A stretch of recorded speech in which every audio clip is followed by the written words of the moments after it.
Olá, meu nome é Rosemary Batista Ferreira e eu sou estudante da Unicesumar, do curso de Teologia, bacharel em Teologia. O meu RA é o 2100229885. Eu sou membro da Primeira Igreja do Nazareno em Olinda e eu gostaria de agradecer à Unicesumar por essa oportunidade de, na prática, poder a gente demonstrar um pouco aquilo que nós temos aprendido na nossa disciplina de pregação e práticas ministeriais. Eu gostaria de compartilhar com você um texto da Palavra de Deus que está em 1 João 4, nós vamos ler do 1 até o 21. Amados, não deis crédito a qualquer espírito, antes provai os espíritos se procedem de Deus, porque muitos falsos profetas têm saído pelo mundo afora. Nisto reconheceis o Espírito de Deus. Todo espírito que confessa que Jesus Cristo veio em carne é de Deus. E todo espírito que não confessa Jesus não procede de Deus. Pelo contrário, este é o espírito do anticristo, a respeito do qual tendes ouvido que vem, e presentemente já está no mundo. Filhinhos, vós sois de Deus e tendes vencido os falsos profetas, porque maior é aquele que está em vós do que aquele que está no mundo. Eles procedem do mundo, por essa razão falam da parte do mundo e o mundo os ouve. Nós somos de Deus e aquele que conhece a Deus nos ouve. Aquele que não é da parte de Deus não nos ouve.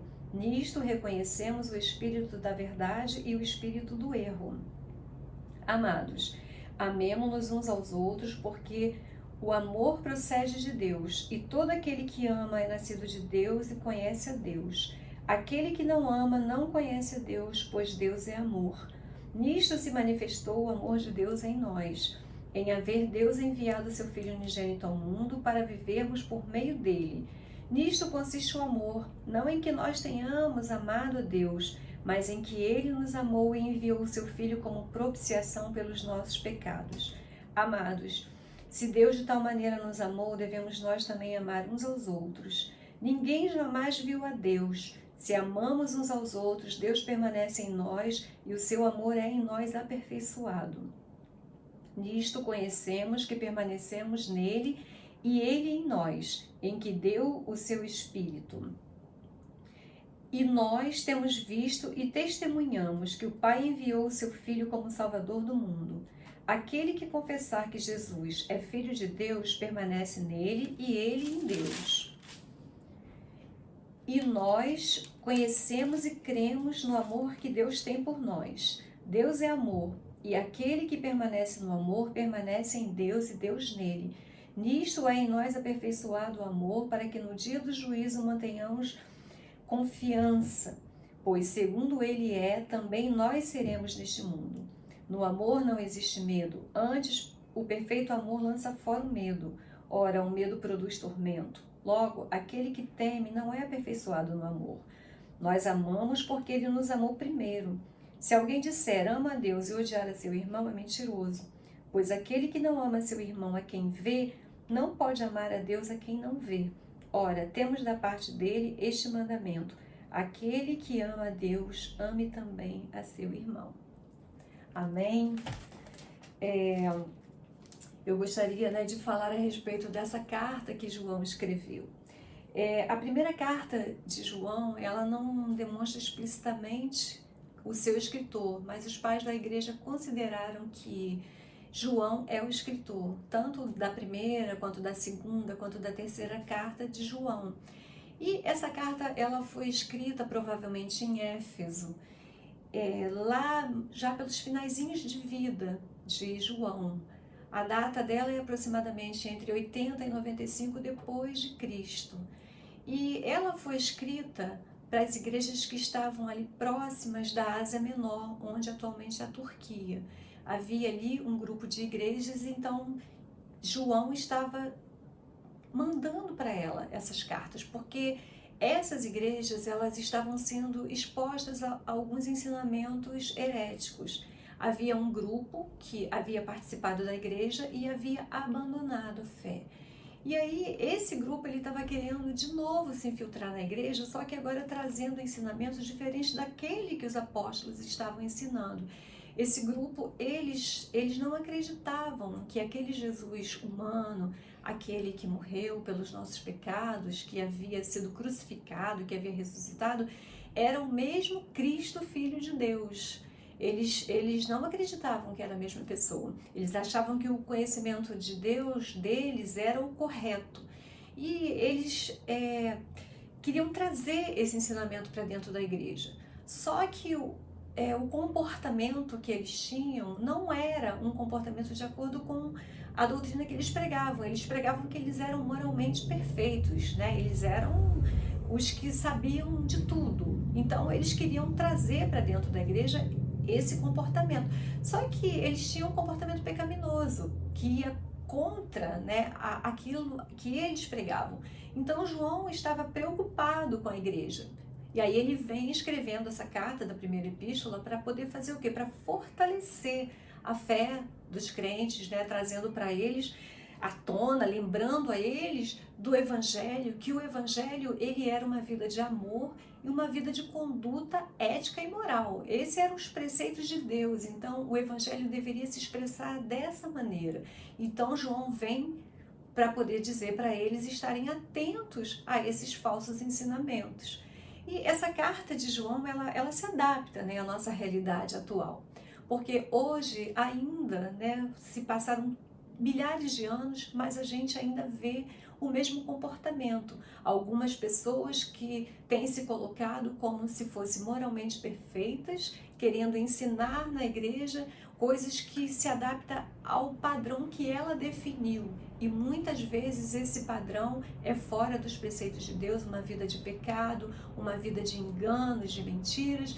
E aí temos hoje ainda que ter esse cuidado. E Deus, nessa oportunidade, Ele está chamando a nossa atenção para isso. E eu queria agora discorrer sobre alguns tópicos para a gente falar sobre tudo isso que a gente leu aqui. Então, nós vamos falar sobre os falsos ensinamentos, sobre o amor de Deus e sobre o amor entre os irmãos. Eu gostaria que você acompanhasse comigo na palavra. No versículo 1 do capítulo 4, ele fala assim, João: Amados, não deis crédito a qualquer espírito, antes provai se os espíritos procedem de Deus, porque tem muitos falsos profetas por aí. E aqui, né, nós sabemos que lá na igreja primitiva existia o dom do discernimento, que é um dom do Espírito, que até hoje está disponível para a igreja, né, para que a igreja possa se conduzir, né, de maneira, de acordo com a palavra de Deus. Então, o Espírito Santo, ele deixou esse dom. Só que aqui parece que não é sobre esse dom que João está falando. João está falando para eles provarem os espíritos numa questão de analisar as doutrinas que eles têm pregado.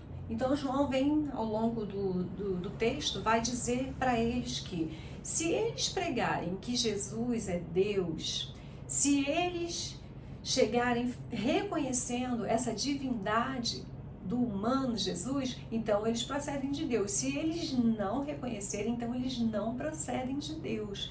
E aí ele ainda vai além, ele fala sobre a postura deles, as doutrinas que eles pregam têm que estar de acordo com a vida que eles vivem. E, além disso, devem estar de acordo com os ensinamentos dos apóstolos. Então, aqui João adverte a igreja. Se eles estiverem dessa maneira, eles devem receber. Porém, se eles não estiverem dessa maneira, eles não devem dar abertura para que entrem pessoas desse perfil para poder conduzir o ensino na igreja, né? E aí ele vem falando, se não estiver de acordo com os ensinos dos apóstolos, se não viver uma vida de amor, se não reconhecer que Jesus Cristo é Deus e se não tiver uma vida de conduta ética, eles são impostores e falsos profetas. Então, essa é a moral, né, do que João está ensinando para eles nesses versículos que nós acabamos de ler. E eu gostaria de falar com você agora sobre o amor, né? Vamos falar sobre o amor de Deus. Gostaria que você acompanhasse comigo os versículos 9 e 10, que diz o seguinte: Nisto se manifestou o amor de Deus em nós, em haver Deus enviado o seu Filho unigênito ao mundo para vivermos por meio dele. Nisto consiste o amor, não em que nós tenhamos amado, mas que ele nos amou e enviou o seu Filho como propiciação pelos nossos pecados. Então, João diz aqui o seguinte, que o amor de Deus se manifestou em nós através do seu Filho Jesus Cristo, né? E que nós, né, nós podemos evidenciar esse amor, né, que ele teve por nós, porque ele nos amou primeiro. João, ele aqui vem nos mostrando um amor que é diferente do padrão que a sociedade entende de amor, né? Porque nós, enquanto sociedade, muitas vezes entendemos que devemos amar a quem nos ama, fazer o bem, a quem nos faz o bem, retribuir gentilezas. Afinal, tem até aquele ditado que diz, né, que gentileza gera gentileza. Então, João vem apontando aqui um amor diferente, né? Um amor que consiste em quê? E que Deus nos amou primeiro. Antes que nós nos fizéssemos qualquer coisa, antes que nós tivéssemos até entendimento, Deus já nos enviou o seu Filho para morrer por nós, porque ele nos amou. Então, o que ele quer chamar a atenção aqui e que eu gostaria também de chamar a sua atenção? Esse amor de Deus é um amor que se dá sem esperar receber nada em troca. É um amor que ele faz o bem independente do comportamento da outra pessoa. Ou seja, é um amor que ele simplesmente ele ama. É esse amor que Deus quer que nós tenhamos pelo nosso irmão, sem esperar recompensas, e que ama, porque é bom, porque a sua essência é boa. Então, que a gente venha nessa oportunidade, né, pensar sobre isso. Será que nós temos amado dessa maneira? Ou será que o nosso amor tem sido um amor interesseiro, um amor que seleciona pessoas, porque aquelas pessoas têm algo para nos dar em recompensa?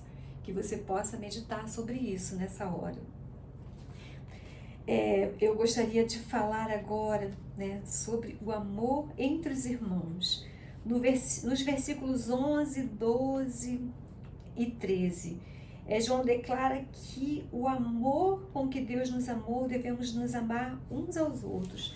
Se nós amarmos os nossos irmãos assim como Deus nos amou, Deus permanece em nós e nós permanecemos nele. Ou seja, a maneira de você evidenciar o amor de Deus na sua vida é amando ao seu irmão.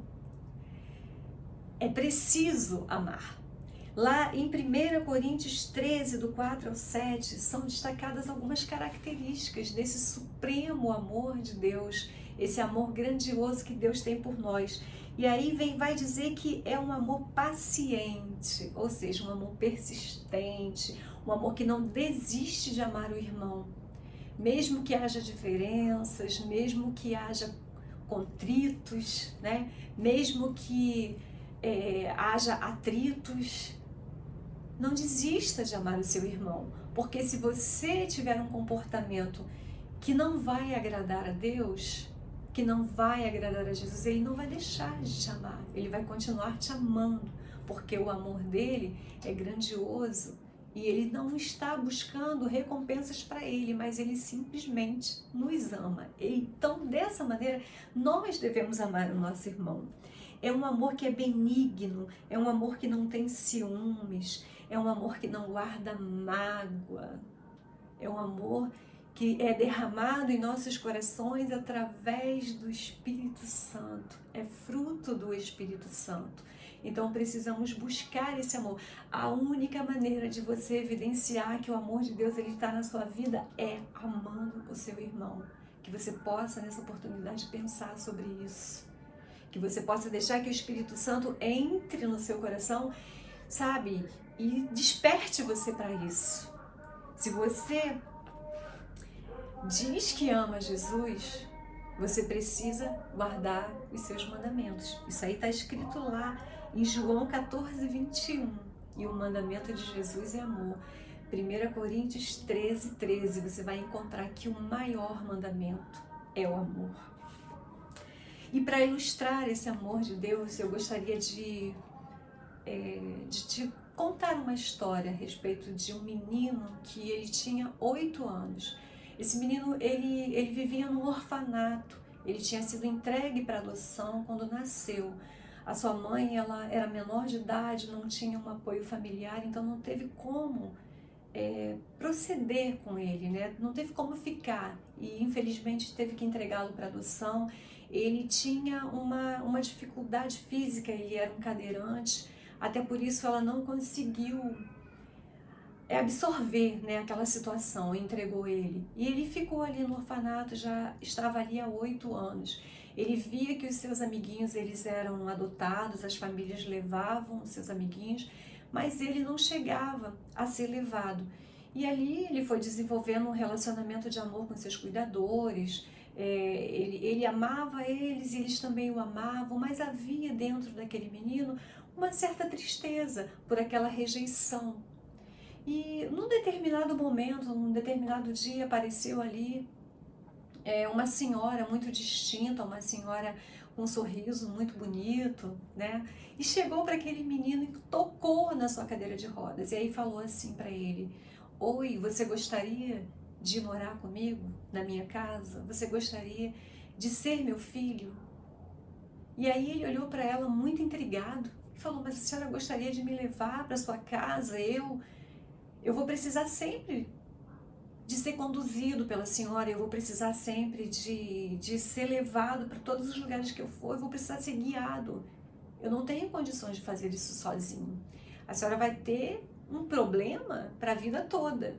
E aí aquela senhora olhou para aquele menino e falou o seguinte: eu estou te chamando por um ato de amor. Eu quero levar você para minha casa por um ato de amor. Eu quero ser a sua protetora, eu quero ser a sua ajudadora. Eu não estou preocupada com a sua deficiência, e sim, eu quero demonstrar por você um ato de amor. E ali aquele menino foi adotado, foi levado, e a sua vida mudou dali para frente, porque ele conseguiu uma família. Então, queridos, o nosso relacionamento com Deus é a mesma coisa. Deus, ele nos ama incondicionalmente, independente das nossas deficiências, independente das nossas dificuldades. Ele tem por nós um amor grandioso e ele quer nos guiar durante toda a nossa caminhada. E o objetivo dele é nos levar para morar com ele na sua casa celestial. É um dia nós entrarmos no céu, estarmos com ele para sempre. Ainda que a caminhada seja difícil e precise de ser conduzida, ele, através do Espírito Santo, está aqui para conduzir a nossa vida, para nos levar para a eternidade. Que você guarde isso no seu coração, porque grandes coisas ele quer fazer nas nossas vidas, ele tem para fazer. Que a gente possa estar firmado nessa palavra de Deus, firmado nesse ensinamento de amor, nessa vida de conduta ética, moral, porque não existe como o Evangelho ser dissociado disso. O Evangelho é essa proposta, é uma proposta de renúncia, não é uma proposta que ouve o que o mundo dita para que a gente ouça, não. É uma vida onde nós vamos ter o discernimento do que é certo e do que é errado. E aquilo que é errado, sabe, Deus, ele não se agrada, não é esse o projeto que Deus tem para nós. É um projeto de vida feliz, é um projeto de vida que ele vai nos guiar, que ele vai nos levar, mas é um projeto onde a gente deve ter uma conduta justa, uma vida de amor, uma vida onde a gente vai tratar o nosso irmão com amor, tratar com respeito, com dignidade, com lealdade, com ética, sabe? Que Deus venha manifestar esse amor em você e que você venha entender que lá em Efésios 1:5, antes da fundação do mundo, Ele nos escolheu em amor. E é através desse amor que nós vamos herdar a vida eterna. E para a gente fechar, eu gostaria de fechar com um versículo de 1 Coríntios 2:9. Mas como está escrito, nem olhos viram, nem ouvidos ouviram, nem jamais penetrou em coração humano o que Deus tem preparado para aqueles que o amam. Que você venha tomar posse disso. Deus amado, Deus querido, muito obrigada, Senhor, pela Tua palavra. Ó Pai, que ela venha a ser aplicada, Senhor, nas nossas vidas diariamente. Que o amor esteja em nossos corações derramado sobremaneira. Que o Teu Espírito nos ensine, Senhor, que nós possamos amar o nosso irmão e que nós venhamos ter, Senhor, uma vida, Senhor, de acordo com uma conduta ética, com uma conduta moral, como é a proposta do Teu Evangelho. Pai, essa é a nossa oração, em nome de Jesus. Amém.